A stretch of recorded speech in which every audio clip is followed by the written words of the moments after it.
I will never hire a property manager again to manage my real estate portfolio. After 8 years as a real estate investor and agent here in Bryan-College Station, to include 3 years where I worked in the industry as a property manager, I've come to realize that letting somebody else run my portfolio is just too risky. The truth is, if they screw up, they lose a couple $100s in income. I lose, well, quite frankly, I would lose everything. In this video, I'm gonna break down for you why I chose to self-manage my 25 unit portfolio while working a full-time job. I will show you how in doing so, I lowered vacancies, outperformed the market, and ultimately, by self-managing, I am paying myself $200 per hour. All of that and more on your favorite channel, Investing in Bryan-College Station, where it's our goal to grow your wealth through real estate right here in Aggieland. Stay tuned. This is gonna be a good one.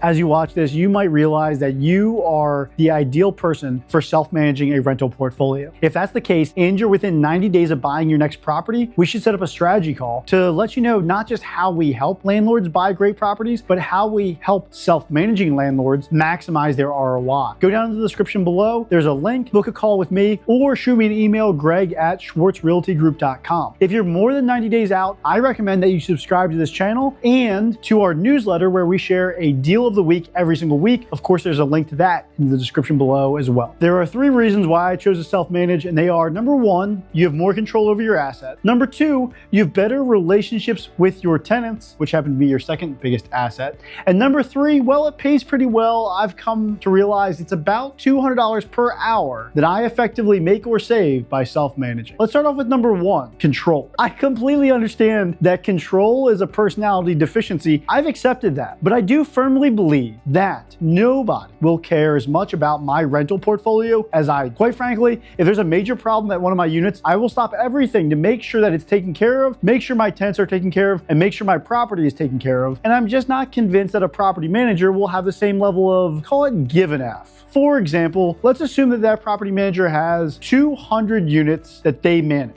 I have 25 units in my portfolio, which means I account for about 1/8 or 12% of that property manager's total managed units. If my properties go to absolute hell and they create no income, his monthly income goes down by about 12%. No big deal. That's just a bad month. I, on the other hand, would be losing everything because my entire net worth, all of my wealth is tied up in those 25 units. So you can understand why I might be a little biased, but I believe that having control over those 25 units is extremely, extremely important. The second reason why I choose to self-manage is to establish a relationship with my tenants. And guys, I think this is extremely important because, like my mentor always says, when you move somebody into your property, you're effectively giving them the keys to your safe deposit box, which you might not understand if you're younger than a millennial. So guys, it's like giving them access to your Bitcoin wallet or your Robinhood account, I guess. The point is